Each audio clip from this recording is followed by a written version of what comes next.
हाय friends, मैं Sushmita Mustafi health insurance guider से। आज मैं आपसे बात करती हूँ राइडर क्या है। हेल्थ इंश्योरेंस में राइडर किसे कहते हैं एंड ये वर्क कैसे करता है, कॉमन राइडर्स क्या क्या हैं।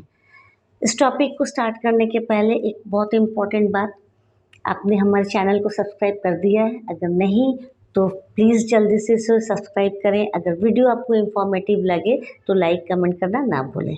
चलिए स्टार्ट करते हैं अपने टॉपिक पे कि राइडर क्या है। मैं इसको आज सिंपल लैंग्वेज में आपको समझाती हूँ। जैसे मान लीजिए हमने पिज़्ज़ा ऑर्डर किया तो उसके साथ हम एक्स्ट्रा चीज़ भी बोलते हैं, एक्स्ट्रा टॉपिंग बोलते हैं। क्यों? क्योंकि पिज़्ज़ा को हमें टेस्टी एंड यम्मी बनाना है। तो हेल्थ इंश्योरेंस विथ राइडर में भी वही चीज़ है कि हम इसको टोटली प्रोटेक्टेड एंड कैशलेस बनाने के लिए राइडर का यूज़ करते हैं।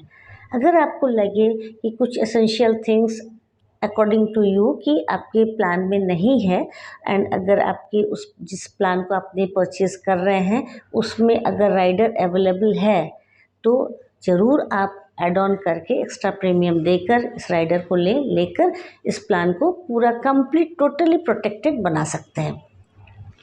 हॉस्पिटल दो तरह से ट्रीटमेंट देती है, एक सर्जिकल देती है, एक नॉन सर्जिकल देती है। उसके जो एक्सपेंसेस आते हैं वो भी उसी के अकॉर्डिंग अप एंड डाउन होते हैं। तो अगर आपके पास राइडर रहेगा तो आपको वो 100% प्रोटेक्टेड पॉलिसी आपको मिलेगी, राइट। अब आते हैं कि इसके जो कॉमन राइडर्स हैं वो क्या क्या हैं। सबसे पहले आता है कंज्यूमेबल और नॉन मेडिकल आइटम्स। हमारी जो हेल्थ इंश्योरेंस होती है मोस्टली 100% कैशलेस नहीं होती है। कुछ चीज़ों के पैसे हमें देने होते हैं, कुछ यूज़ एंड थ्रो के पैसे, थिंग्स के पैसे, यूज़ एंड थ्रो के थिंग्स जो होते हैं, जैसे मान लीजिए अपने सिरिंज है, कॉटन है, पीपी किट है, ग्लव्स है, तो इन सब चीज़ों के पैसे हमें देने होते हैं। लेकिन अगर हमारे पास ये वाला है राइडर तो हमें कहीं कोई पैसे नहीं देने हैं। 2020 में जब एपिडेमिक आया तो उस समय हमको इसकी वैल्यू पता चली। बहुत सारे कंपनियों ने जिसे अपने बेनिफिट्स में ऐड ऑन कर लिया है, वहाँ पर हमें कोई पैसे नहीं देने होते हैं। सेकंड आता है हॉस्पिटल कैश। इन पेशेंट ट्रीटमेंट तो हमें मिलेगी ही, उसमें हमें कोई पैसे नहीं देने हैं।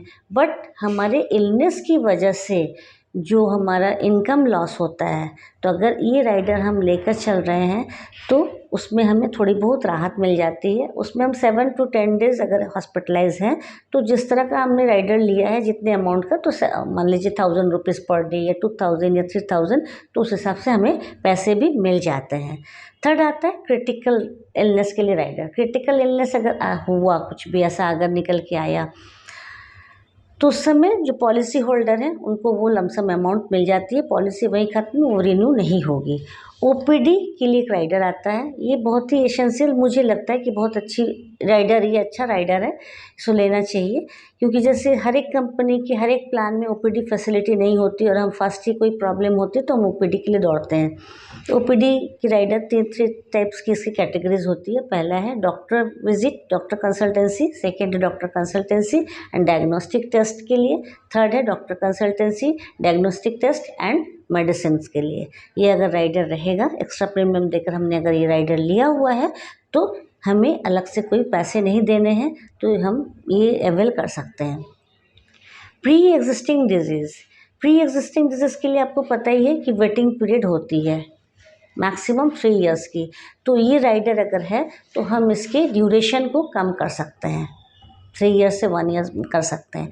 अनलिमिटेड रिस्टोर, हमारी प्लान में रिस्टोरेशन बेनिफिट रहती है। किसी किसी कंपनी में आजकल अनलिमिटेड कर दिया, लेकिन ये राइडर अगर हम ऐड ऑन करते हैं जहाँ पर नहीं है तो वहाँ पर अगर भगवान न करे अगर ज़रूरत पड़ती है तो हम अनलिमिटेड टाइम्स ये रिस्टोरेशन की बेनिफिट ले सकते हैं ईयरली।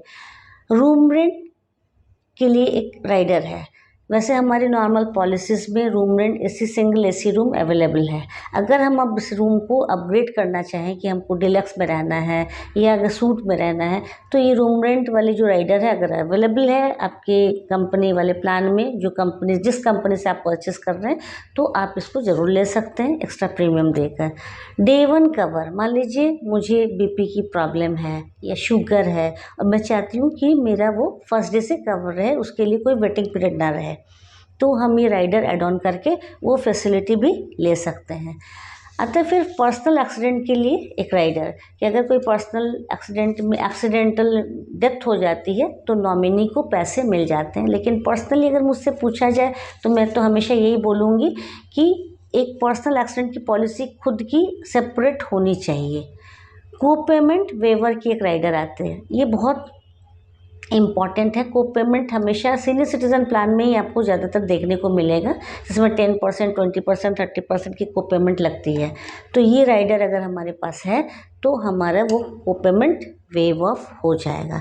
ये सारे राइडर्स जो हैं वही यूज़ होंगे जहाँ पर ये फिट बैठते हैं आपकी कंपनी में। अगर वो फिट हो रहा है तो ही वहाँ पर आप इसको यूज़ कर सकते हैं। आई होप ये वीडियो आपको इन्फॉर्मेटिव लगी है तो लाइक कमेंट ज़रूर करें। कोई भी क्वेरी हो तो नीचे नंबर फ्लैश हो रहा है, आप कॉल भी कर सकते हैं, कमेंट सेक्शन में लिख भी सकते हैं। चलिए मिलते हैं नेक्स्ट वीडियो के लिए, फिर से मिलते हैं। Bye bye, thank you for watching.